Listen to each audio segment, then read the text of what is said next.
Shalom, caros pastores jovens, pastores que são ligados aos grupos jovens da comunidade. É uma grande alegria estar aqui com vocês. É sempre importante lembrar que a missão do pastor jovem é uma das missões mais caras para a comunidade. Porque se a missão do pastor é uma missão muito cara, a do pastor jovem é cuidar e exatamente concretizar aquilo que está escrito nos nossos estatutos. Nos estatutos da comunidade, para aqueles que não são da comunidade, os que são da comunidade já sabem decorado, diz que nascida no meio dos jovens, a comunidade tenha para com eles amor e dedicação especiais. Ou seja, o grupo de oração jovem é o exato local onde nós amamos e nos dedicamos com esse carinho e esse amor especial pelos jovens. Por que os jovens não podem estar em grupos mistos? E por que a comunidade Shalom, como outros lugares, não faz simplesmente grupos de oração mistos? Porque a nossa forma de amar e se dedicar de forma especial pelos jovens é o grupo de oração jovem. E aí, nós vamos para o tema da nossa formação de hoje. O tema da nossa formação de hoje, dessa semana, é o mundanismo. Um tema já recorrente, que nós já vimos em algumas formações. O mundanismo é um tema que o Papa Francisco tem falado bastante e que nós, como igreja, temos refletido muito nesse pontificado do Papa Francisco. Exatamente essa experiência de, dentro do coração, lá no profundo do nosso coração, tantas vezes, ainda nos abrirmos às coisas do mundo. E o nome de cristãos quer ser um outro Cristo, quer sermos seguidores de Cristo e perdendo a força e irmos nos tornando como qualquer pessoa, como uma pessoa comum, como outras pessoas normais e não como outros Cristos. E não como jovens separados. É isso, a santidade. Ser santo, ser separado, ser consagrado, consagrar a vida a Deus. Isso não é só para consagrado, não é só para a comunidade de vida, nem só para a comunidade de aliança, nem só para a obra. É o chamado de todo homem e de toda mulher, mas que nós, que fizemos uma experiência com Deus, trazemos isso mais fortemente no nosso coração. Uma passagem que, pensando no mundo, pensando nessa dimensão do mundanismo, que nós logo lembramos, é a passagem de João, capítulo 17, versículo 13. João, capítulo 17, versículo 13. Aqui, nessa parte aqui de João, Jesus, ele já se preparando para sofrer a paixão, ele faz aquele discurso dele. Então, antes disso, no capítulo 15, existe a dimensão dos discípulos e o mundo, já se fala do mundo. Se o mundo vos odeia, sabei que primeiro odiou a mim. Minha escolha vos separou do mundo e o mundo por isso vos odeia. E aí ele vai falando de muitas coisas. Ainda no capítulo 16 ele vai falar: no mundo tereis tribulações, mas coragem, eu venci o mundo. E no capítulo 17, versículo 13, nós vamos ver que em meio à oração de Jesus pelos discípulos, ou seja, Jesus ia ser crucificado, ia ser morto para ressuscitar, ele reza pelos seus. E vai dizer lá no versículo 13: agora, porém, vou para junto de ti, e digo isso no mundo, a fim de que tenham em si minha plena alegria. Eu lhes dei tua palavra, mas o mundo os odiou, porque não são do mundo, como eu não sou do mundo. Não peço que os tires do mundo, mas que os guardes do maligno. Eles não são do mundo, como eu não sou do mundo. Santifica-os na verdade. Tua palavra é a verdade. Como tu me enviaste ao mundo, eu também os enviei ao mundo. E por eles, a mim mesmo me santifico, para que sejam santificados na verdade. Eu lhes dei a tua palavra, mas o mundo os odiou, porque não são do mundo, como eu não sou do mundo. Não peço que os tires do mundo, mas que os guardes do maligno. Eles não são do mundo, como eu não sou do mundo. Como tu me enviaste ao mundo, também eu enviei ao mundo. É tanto mundo, né, que dá até um nó na cabeça. Mas essa palavra da oração de Jesus, Jesus faz uma oração completa no capítulo 17 de João, e vai rezando ao Pai pelos discípulos, rezando ao Pai, se dirigindo ao Pai. Ele dedica uma boa parte para que rezar que os discípulos dele, que ele mesmo envia ao mundo, esses mesmos discípulos não sejam do mundo, não se reconheçam como pessoas do mundo. Jesus fala muito claramente: o mundo os odiou porque eles não são do mundo. Isso é muito interessante, né? Muito interessante. A oração de Jesus para aqueles que estão permanecendo no mundo. E nós, sendo esses outros Cristos, nós sendo esses separados, consagrados a Deus, santos, eleitos, escolhidos por Jesus, nós um dia tivemos a nossa experiência com o amor de Deus.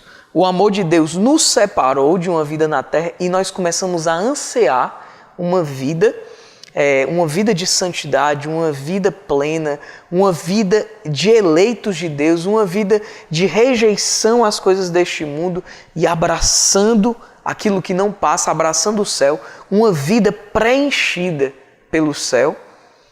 Muitas vezes, o nosso olhar, depois de um tempo, ele vai se voltando e o nosso coração para a terra. O nosso olhar e o nosso coração, ele vai de repente se voltando novamente para aquilo que eu deixei. E nós, que já tínhamos escolhido não ser mais deste mundo, vamos escolhendo as coisas deste mundo. E isso é um grande perigo, é um escândalo, inclusive. É um grande escândalo tentar conciliar uma vida em Deus e uma vida no mundo. Porque essas duas coisas, como Moisés gosta de falar naquele exemplo que ele diz normalmente no seminário de vida no Espírito Santo, alguns conhecem, a barca do mundo e a barca de Deus, elas não ficam lado a lado por muito tempo. Não ficam lado a lado por muito tempo. E eu vou novamente, depois de um tempo, desejando os gozos e os gostos do mundo. Mas isso já era algo que eu já tinha deixado. Isso não deveria nem ser o principal e muito menos o centro da minha vida. Mas de repente a tentação ela vai vindo e eu vou de repente tomando de novo gosto pelas coisas desse mundo. O Papa Francisco ele vai dizer assim: o cristão não pode conviver com o espírito do mundo. O mundanismo leva à vaidade, à arrogância e ao orgulho. E este é um ídolo, não Deus. Não é Deus, é um ídolo. A idolatria é o pecado mais grave que existe. E o Papa também, falando sobre essa dimensão do mundanismo, ele vai dizer: é o escândalo do cristão, o mundanismo, é o escândalo do cristão que se diz cristão, que vai à igreja, vai à missa aos domingos, mas vive não como cristão, mas como mundo ou como um pagão. E quando uma pessoa ela é assim, ela provoca um escândalo. Quantas vezes ouvimos nos nossos bairros, nas lojas: olha, aquele ou aquela pessoa, todos os domingos está na missa e depois faz isso e aquilo. E as pessoas se escandalizam. Isto é o que Paulo diz: não acolher em vão. E como devemos acolher essa graça de Deus, a graça de Deus que não nos permite, né? Antes de tudo, é um tempo favorável, diz. Nós devemos estar atentos para entender o tempo de Deus, quando Deus passa pelo nosso coração. O mundanismo, ele na verdade é uma abertura do meu coração. Eu abro o meu coração às coisas desse mundo. De repente é um pouquinho. De repente é mais um pouco. De repente é um pouco. Depois um pouco mais. E depois o mundanismo tomou de conta do meu coração. O mundanismo diz respeito a justamente tudo aquilo que não entra no Evangelho. O mundanismo ele diz respeito em justamente tudo aquilo que é contrário ao Evangelho. E de repente, eu que sou chamado a exalar o perfume de Cristo, vou começando a exalar outros perfumes. Vou começando a exalar perfumes meus, perfumes que não condizem com o Evangelho. E eu vou de novo desejando o gosto amargo desse mundo. Porque nós lembramos qual é o gosto desse mundo. Nós lembramos do gosto desse mundo. O gosto desse mundo é aquele gosto que justamente não nos saciava. E quando nós encontramos a Deus, de repente a experiência de Deus nos saciou de forma extrema. Mas de repente uma tentação que vai vindo é que os gostos desse mundo vão começando a de novo, como que eu ter a necessidade deles. O Papa Francisco gosta de uma imagem que eu também, assim, eu decorei essa imagem de forma muito forte dentro de mim. Ele diz que às vezes o nosso coração ele é como uma casa. E como é que funciona essa casa? Quando a gente está em casa e de repente a gente até está sozinho, está sozinho em casa, não tem ninguém. Aí de repente imagine que você está lá no seu quarto dormindo e você escuta um barulho de gente mexendo na cozinha. Só que você está sozinho, primeiro você assusta, né? Deve ser um ladrão. Você sai, olha aquela pessoa mexendo nas coisas, de repente muda o móvel de lugar, faz várias mudanças, mas eu vou deixando um estranho que entra na minha casa, ele fazer o que quiser com o meu coração. Isso é altamente estranho, ninguém nunca faria isso na sua própria casa. Ou você ligava para a polícia, se trancava no seu quarto, ligava para a polícia, ou os mais corajosos pegavam um taco de beisebol, igual aqueles filmes americanos, né? E pegava o taco de beisebol, pá, expulsava o cara de casa, né? Ou então ligava para o amigo para poder ele ver aí com a polícia alguém. Ou então se a pessoa fosse uma pessoa assim que você notasse que não dava tanto medo a você, você chegava e aí expulsava de um jeito talvez um pouco mais cordial, um pouco mais educado. Mas ninguém, inteligentemente, deixa um estranho dentro da sua intimidade, da sua casa. É muito estranho. Assim também o nosso coração, como é que o pecado ele entra? Como é que o mundo entra dentro do meu coração? Ele entra como esse estranho, que começa a mexer com algumas coisas. E eu, olhando esse estranho entrando, eu expulso ele de lá. Ou então eu vou deixando que ele mexa. Às vezes eu tenho muita dificuldade de abrir a porta da minha casa para Deus. Mas às vezes o estranho ele nem entra por um lugar escondido. Às vezes eu deixo o estranho, a porta escancarada para que ele entre mesmo, né, dentro do meu coração. E aí o estranho vai entrando, depois entra outro estranho, depois entra outro estranho, e de repente eu fecho as minhas portas. E Deus não é um estranho que ele entra dentro do meu coração sem ser convidado. Deus ele espera ser convidado. E eu vou deixando com que o mundo vá entrando. E de repente eu vou sendo envolvido por aquela presença. E aquela presença vai fazendo mudanças dentro de mim sem eu notar. E aquela presença vai de repente fazendo com que minha casa perca a identidade de como ela é. A identidade de cristão. O meu coração ele vai perdendo a identidade de cristão. E isso não acontece de uma vez. Isso acontece aos poucos. E de repente aquilo que era um valor não é mais um valor para mim. E de repente eu vou tomando atitudes altamente orgulhosas. Eu vou me perdendo na minha pureza, eu vou me perdendo na castidade, eu vou me perdendo na minha oferta de vida, de repente, não, e tal, eu vou vivendo uma vida mais ou menos e tudo, rediscerno, ou então eu nem vou para aquilo que eu sou chamado aí, porque é um esforço muito grande. Quantos anos eu já sou pastor, quantos anos eu já faço isso, eu já faço aquilo, já sou da obra. Eu tenho o direito de deixar de rezar esse dia, eu tenho o direito de deixar, e de repente o meu coração ele vai se tornando estranho até para mim. E eu vou esquecendo de como era a vida de santidade.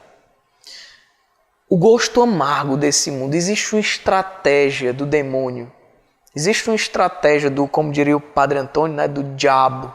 Quem mora aqui em Fortaleza, eu já vi uma missa dele, quando ele fala do diabo, ele fala assim, diabo.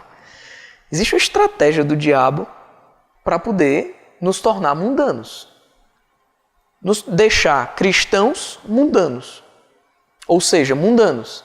É como no evangelho agora do tempo quaresmal, a gente vai escutando Jesus falando para os fariseus. Vocês dizem conhecer o Pai, mas vocês não conhecem o Pai. E a estratégia normalmente é uma abertura pequena ao mundo, aquele pecadinho, aquela pequena coisa. Ou aquele desejar relembrar aquela experiência específica. Lá no Chile, eu visitei o Chile e tem um negócio que os jovens, com certeza do mundo, né? Eles vivem uma experiência que é o seguinte, eles às vezes acabaram já o namoro, mas quando eles estão no extremo de uma carência, e talvez em outros lugares, em muitos outros lugares, isso aqui também acontece com outros nomes, eles estão no extremo de uma carência, eles sem compromisso nenhum com aquela ex-namorada ou ex-namorado deles, eles propõem o que eles chamam de remember, uma lembrança. Lembrar o passado, e ali eles fazem o que eles quiserem por aquela noite, por aquele momento específico que eles combinam. Uma abertura pequena ao mundo, uma lembrança de como era o gosto das coisas desse mundo, uma lembrança do gosto amargo desse mundo. E depois o início de uma constância no pecado, aonde eu não vou cortando a ligação, aonde eu até caio, mas de repente eu posso cortar, mas não, eu vou deixando. E de repente eu abro a porta da minha sala para Deus, mas a porta do meu quarto eu não abro. A porta daqueles lugares mais escondidos e secretos do meu coração eu não abro. Eu não peço a Deus a graça. E aí vai entrando uma constância no pecado. E de repente o coração ele é tomado. E de repente Deus ele nem fica mais lá, né? E aí talvez a gente chegue a certos pontos, até mesmo em meio a uma caminhada sem ninguém saber, onde o meu coração está tomado pelo mundo, né? E nós lembramos daquela passagem de Mateus 6, que todas as quintas-feiras a comunidade de vida reza, e que qualquer irmão pode rezar. Mateus 6, onde Jesus diz, né, que ninguém pode servir a dois senhores, ou amará um e odiará o outro, ou estará com um e desprezará o outro. Ninguém pode servir a dois senhores. Mas eu gosto de uma história, certo? Da Bíblia. Eu gosto muito do rei Davi.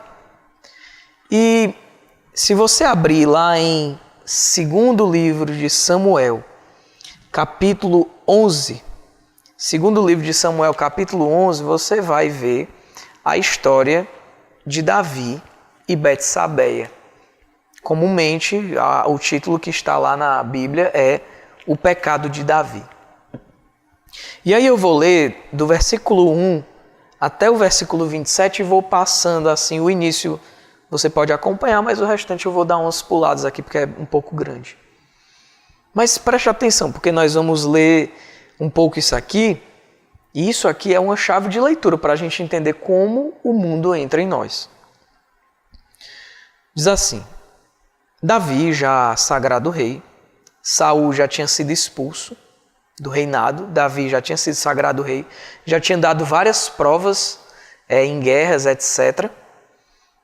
Ele diz assim a palavra: no retorno do ano, na época em que os reis costumavam fazer a guerra, Davi enviou Joabe, seus servos e todo Israel, e eles massacraram os amonitas e sitiaram Rabá. Mas Davi ficou em Jerusalém. Ou seja, Davi enviou o exército, talvez tenha até feito a estratégia da guerra, mas ele mesmo ficou em Jerusalém. Aconteceu que numa tarde, Davi, levantando-se da cama, pôs-se a passear pelo terraço do palácio e avistou uma mulher que tomava banho. Era muito bela a mulher. Davi mandou tomar informações sobre aquela mulher e lhe disseram: ora, é Betsabeia, filha de Elim e mulher de Urias, o heteu. Então Davi enviou emissários que a trouxessem. Ela veio ter com ele, e ele deitou-se com ela, que tinha acabado de se purificar de suas regras. Depois ela voltou para casa. A mulher concebeu e mandou dizer a Davi: eu estou grávida. Vamos começar aqui por essa primeira parte. Primeiro, Davi envia as pessoas para a guerra e não vai, certo? Ou seja, faz todo mundo ofertar a vida ali e não vai lutar. Ele nem era velho para poder não ir para a guerra. Mas dentro de um momento em que ele escolhe não se ofertar pelo povo, ele também entra no momento de ociosidade, momento onde ele está simplesmente passando o tempo. Ele acorda, vai para o terraço e olha o olhar. O olhar dele se volta para aquela mulher que está tomando banho. Mas ele não só olha, ele não simplesmente olha e desvia, ele olha. Ele olha e fixa o olhar. E olhando a deseja. Por trás desse olhar de Davi existe o desejo que vai entrando dentro do coração. Mas até aí, tudo bem. De repente ainda não aconteceu algo tão grave. Mas Davi, talvez nesse momento do olhar, ele não imaginou que iria acontecer algo tão grave. Ele não imaginava, ele estava apenas ali, talvez se deleitando com aquela lembrança do pecado, ou não só a lembrança do pecado, ou talvez com a curiosidade que ia atingindo o seu coração. Diz que aquela mulher era muito bela, né? E Davi começa a entrar mais ainda. Vou me aprofundar só mais um pouquinho. Não tem problema ainda, eu ainda não pequei. Quem ela é? Me diga aí. Ele manda emissários para descobrir quem ela é. Aí vão e dizem, é Betsabé, ela é casada, é filha de não sei quem, é esposa de Urias. Ah, pois mande chamar ela, eu só quero ter uma conversa. Eu só quero dialogar com o pecado. Só quero dar uma dialogada, até para mostrar que eu consigo vencer, né? E aí ele chega. E o que acontece? Ele se deita com ela. E o que acontece? Junto com o pecado, sempre vem as consequências desse pecado. E aí ela fica grávida. Olhe o movimento para atingir até o ponto do mundanismo. Davi olha, deseja, depois de desejar, se aprofunda, dialoga com o pecado. Dialogando com o pecado, ele se abre à possibilidade de conhecer e depois vai. E aí nós sabemos o restante da história, aonde Davi chama Urias, eita, a mulher está grávida, eu tenho que fazer alguma coisa para poder esconder o meu pecado, porque aí depois eu tenho que começar a mentir para poder esconder o meu pecado e esconder o mundo que está entrando dentro de mim, se eu não tiver coragem de enfrentá-lo diretamente. Com a graça da confissão, na oração, etc., a minha estratégia vai continuar sendo mundana. Eu vou começando a querer esconder o meu pecado. O que acontece? Davi manda uma carta para o pessoal que está na guerra. Envia-me Urias, o Eteu, que era um dos guerreiros de Davi, né? Então Urias vai ter com Davi. Davi vai e diz, olha, desce a tua casa, lava os teus pés. Urias saiu da casa do rei. E depois de receber um presente do rei, Davi começa a ficar desesperado para poder esconder o pecado dele. Ele envia até um presente para ele. E aí, mas Urias, diz na palavra, Urias não dormiu. Urias dormiu à porta da casa do rei com todos os servos do Senhor e não foi para a sua casa. E informaram Davi que Urias não tinha ido para casa. E Davi vai e pergunta para Urias no outro dia, não chegaste de viagem? Por que não desceste à tua casa? Urias respondeu, como homem justo, a arca Israel e Judá habitam em tendas, a arca da aliança, onde Deus habita em tendas. O meu chefe Joabe e os seus servos acampam em acampamentos rasos, e eu irei à minha casa para comer, beber e deitar-me com minha mulher? Por tua vida, por tua própria vida, eu não faria tal coisa. Então Davi disse a Urias: fica hoje aqui e amanhã eu te despedirei. E qual é a outra estratégia? Davi não deu certo.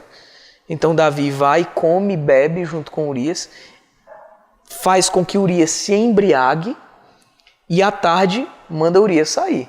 Urias vai até, deitou-se na cama nos mesmos lugares onde dormiam os servos do Senhor e não desceu à sua casa.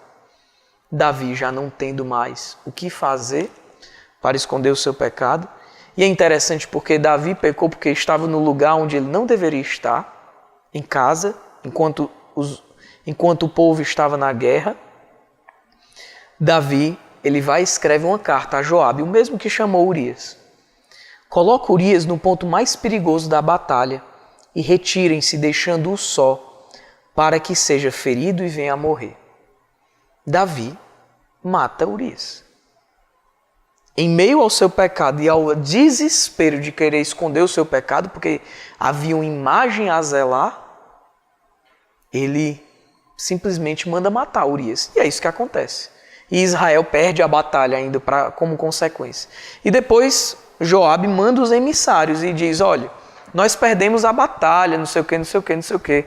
E Joabe, quando vai dizer, manda o relatório para Davi, que ficou em Jerusalém, ele vai e diz assim para o emissário: olha, faz assim, você vai contar todas as derrotas que o exército teve, O rei vai ficar furioso, mas aí no fim você diz: e Urias, o Eteu, morreu na batalha. E acontece exatamente como Joabe diz. É até engraçado.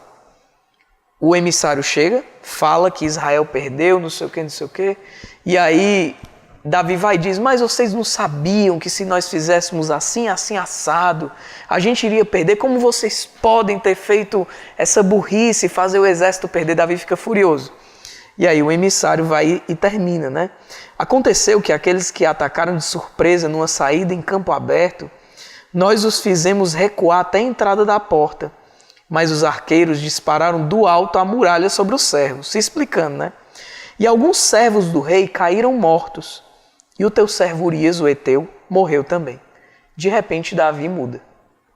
Não te preocupes com esse caso. A espada devora tanto num como no outro. Redobra o ataque contra a cidade e destrói-a. Anima-o assim. De repente, ele perde a fúria dele, quando sabe que o Eteu faleceu. E aí, finalizando a leitura dessa palavra, o profeta Natan, que era o profeta naquele tempo, ele chega para Davi e diz assim: Davi, imagine que havia 2 homens numa cidade, um rico e um pobre. O rico era dono de muitos rebanhos de ovelhas e gado, vacas em grande número.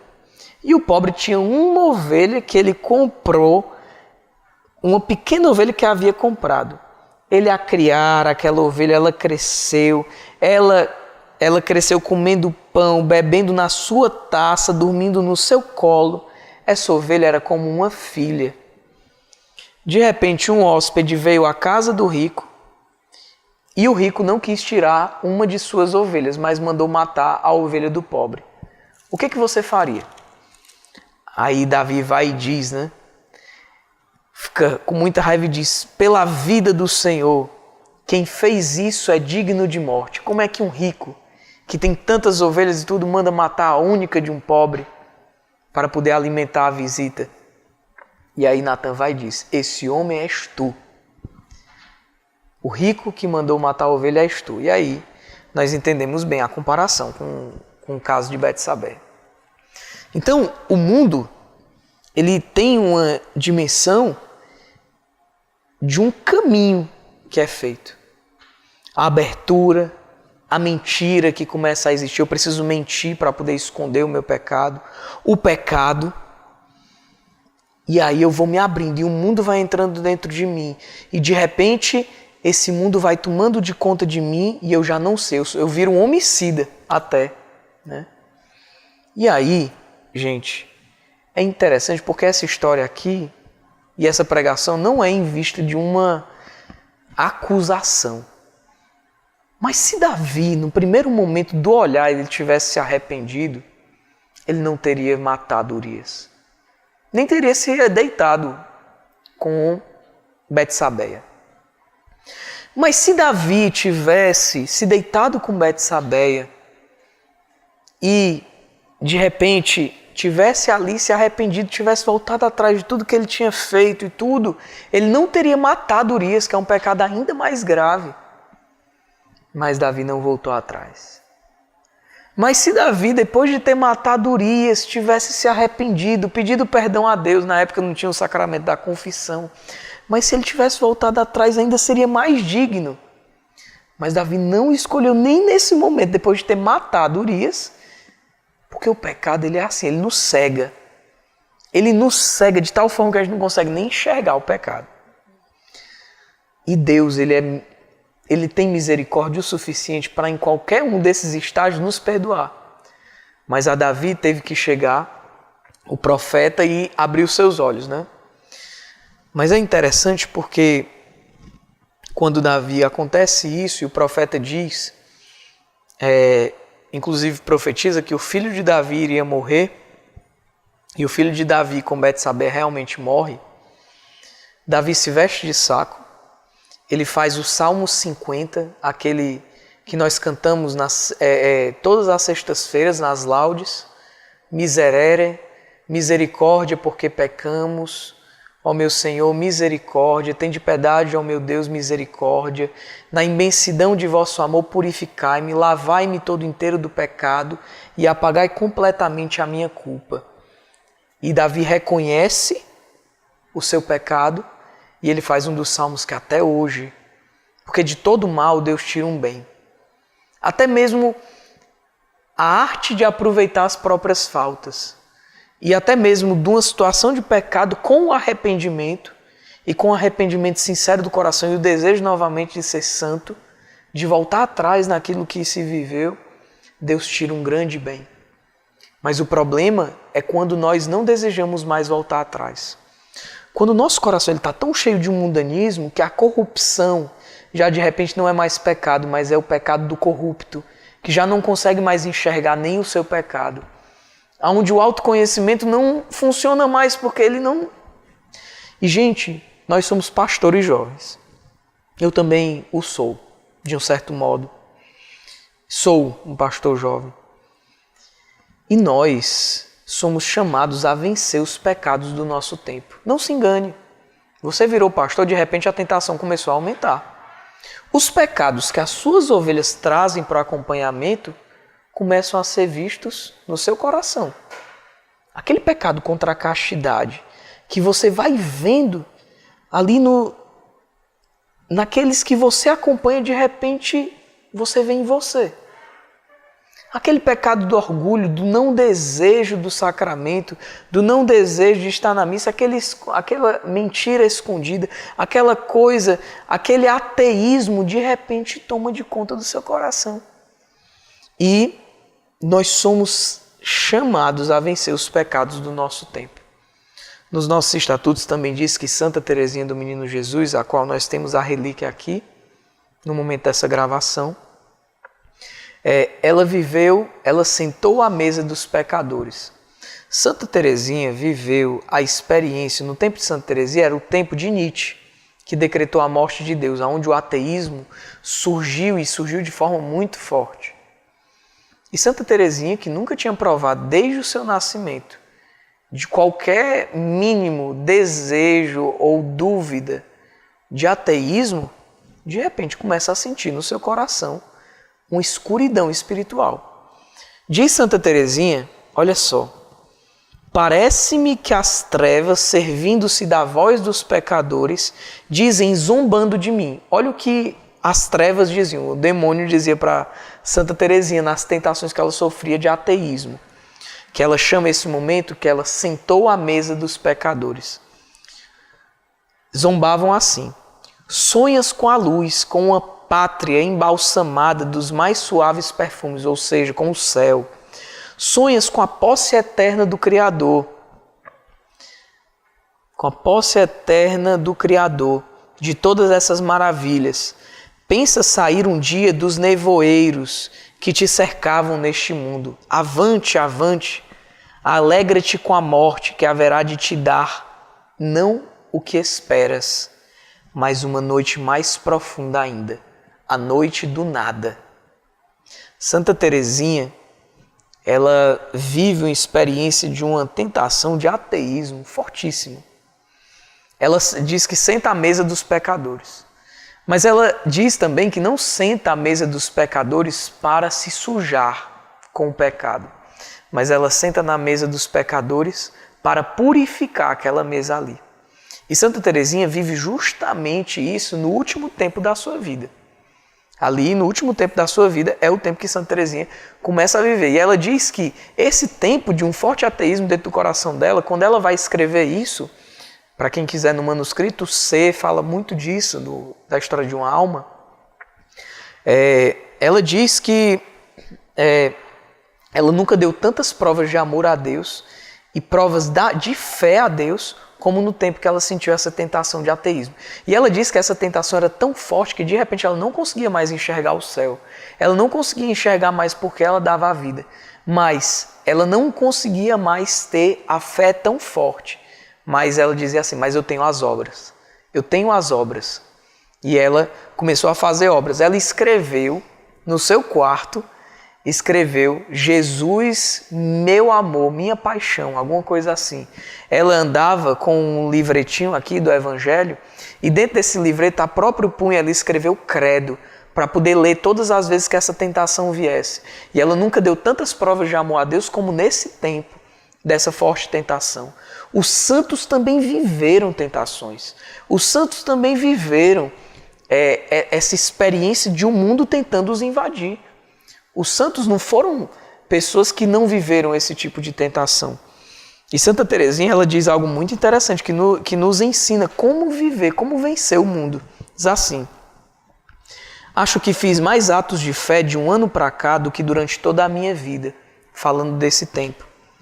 A cada ocasião de combate, quando meus inimigos vêm me provocar, comporto-me com bravura. Olha só como é a bravura de Santa Teresinha. Sabendo que é uma covardia abater-se em um duelo, viro as costas aos meus adversários, sem me dignar olhá-los de frente. Corro para meu Jesus e digo-lhe que estou pronto a derramar até a última gota de sangue para confessar que existe um céu. Isso é muito engraçado. Ela olha com coragem, ela vai enfrentar, porque num duelo é vergonhoso quem dá para trás, né, em um duelo. Mas o que ela faz? Ela não olha de frente o seu adversário. Ela vira de costas para o seu adversário e corre para Jesus, dizendo que é capaz de dar o seu sangue por Jesus. Ela não vai lutar. Ela não enfrenta o pecado sozinha. Ela corre para Jesus. E é Jesus que vence nela, né? Isso é muito interessante, porque o mundo vem e às vezes a gente quer enfrentar de frente, sozinhos. O mundo vem, eu vou enfrentar isso aqui, aquela tentação, eu vou enfrentar sozinho, sem oração, sem correr para Jesus, olhando o pecado de frente, igual fez Davi. Davi olhou Betsabé e olhou, e ao olhar desejou. Santa Teresinha dizia que não era nem digna de olhar. Ela se virava de costas e corria para Jesus. E o mundo, ele vem, gente. Santa Teresinha ela teve a tentação do ateísmo. Quais são as tentações que nós vivemos nesse tempo? A tentação de não rezar. Sim, porque essa é a tentação que nós vemos nas nossas ovelhas. Os jovens de hoje, eles têm muita dificuldade na oração.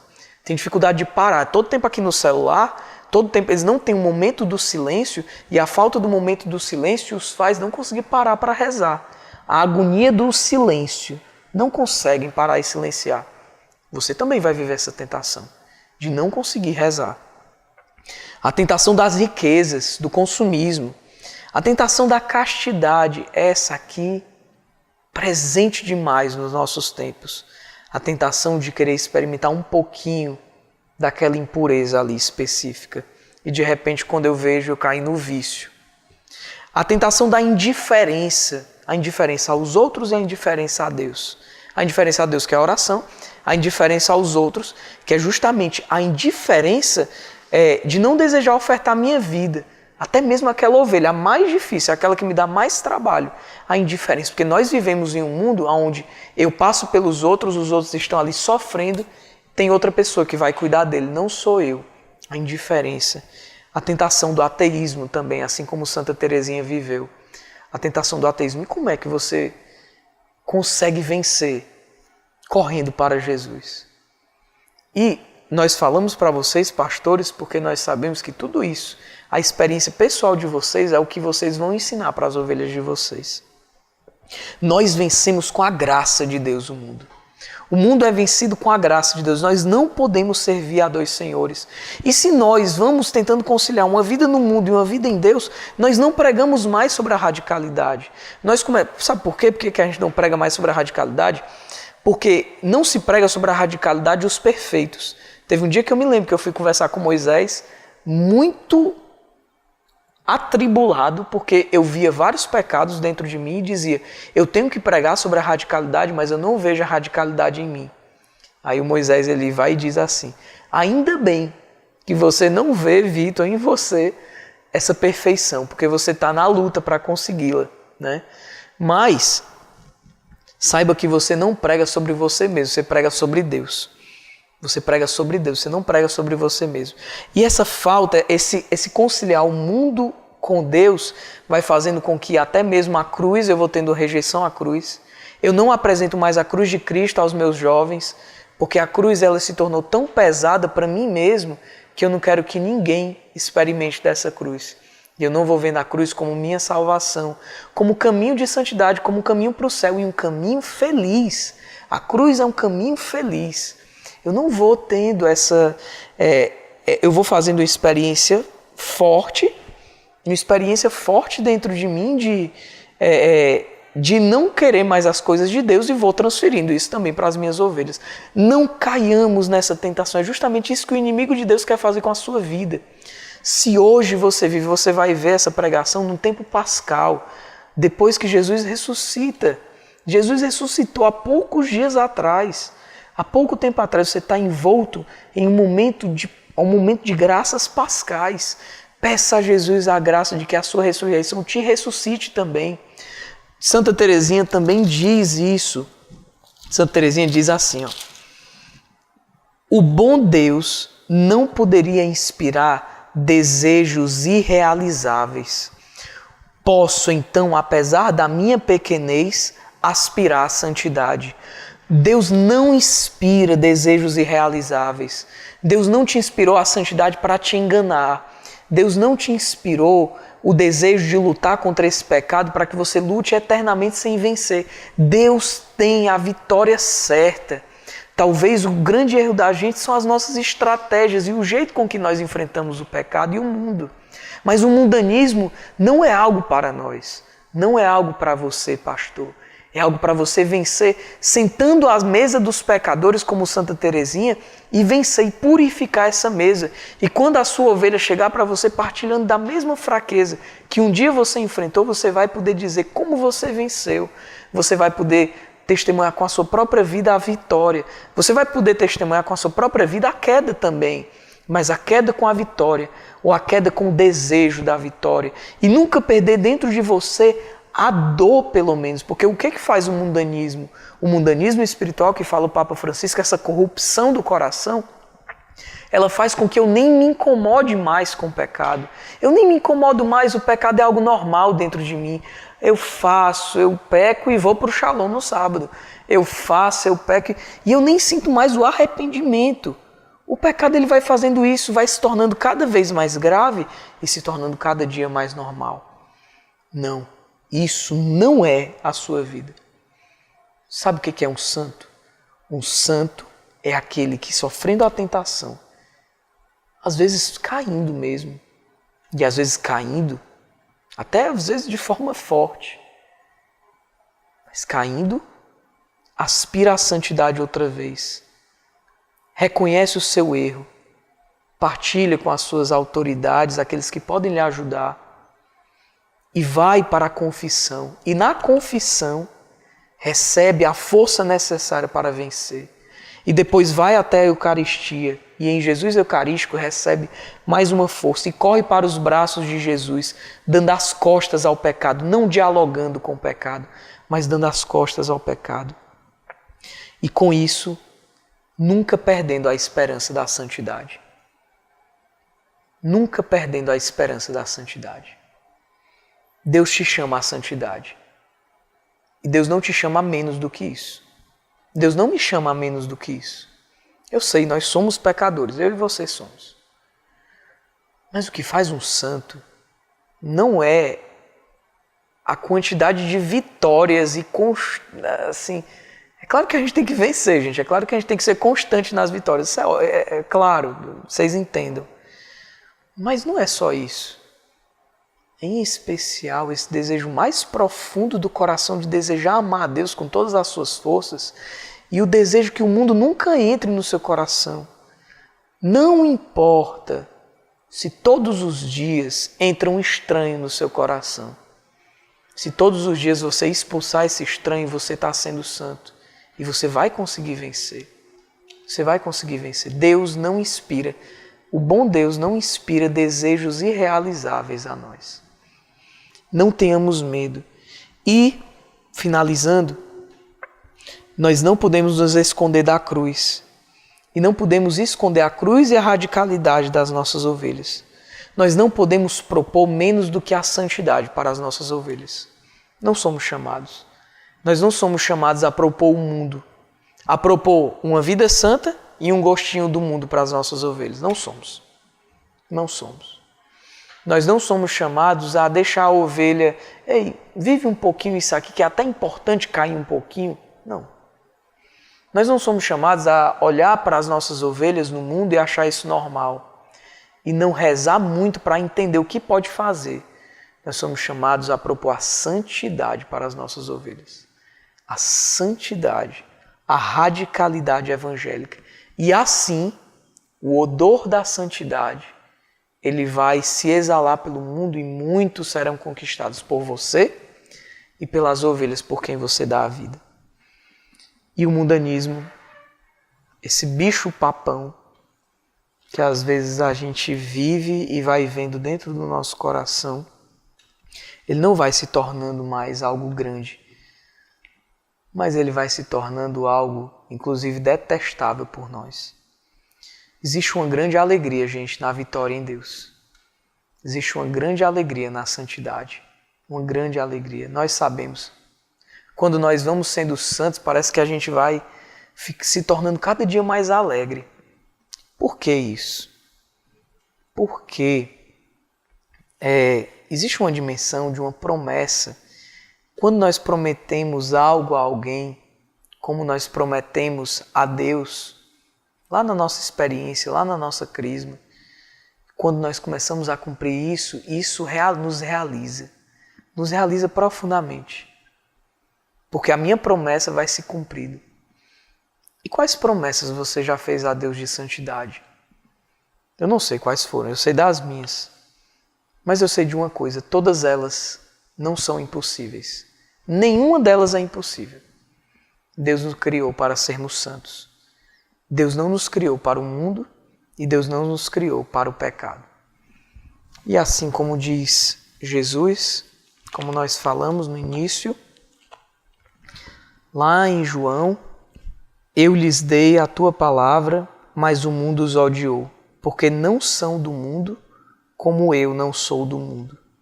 Não peço que os tires do mundo, mas que os guarde do maligno. Eles não são do mundo, como eu não sou do mundo. Nós não somos deste mundo. E nós podemos nos tornar muito estranhos a esse mundo. E tomara que a gente se torne assim. Porque nós não somos deste mundo. A gente não precisa se esforçar para poder combinar com as coisas desse mundo. Não precisa. Você não precisa conciliar uma vida em Deus e uma vida no mundo. Se você viver isso que diz na palavra, que nós não somos do mundo, como eu não sou do mundo, e que nós não podemos servir a dois senhores, Jesus vai dizer: tende coragem, pois eu venci o mundo. E Deus vence o mundo em você hoje. Espero que essa pregação tenha servido para te animar. E peço muito a Deus a graça da santidade sobre cada um de nós. Que nenhum de nós sinta que a santidade não é para você. porque a santidade é para todos nós. E Deus nos criou para isso. E peço a Santa Teresinha do Menino Jesus que nos ensine a sentar na mesa dos pecadores e, vivendo as tentações, vencê-las, para que, vencendo essas tentações, nós possamos testemunhar ao mundo a vitória de Deus na nossa vida. Amém? Nos consagramos a Nossa Senhora, porta do céu, e a Santa Teresinha do Menino Jesus, pedimos a sua intercessão sobre nós, pedindo graças de santidade. Ave Maria, cheia de graça, o Senhor é convosco. Bendita sois vós entre as mulheres, bendito é o fruto do vosso ventre, Jesus. Santa Maria, Mãe de Deus, rogai por nós, pecadores, agora e na hora de nossa morte. Amém. Shalom.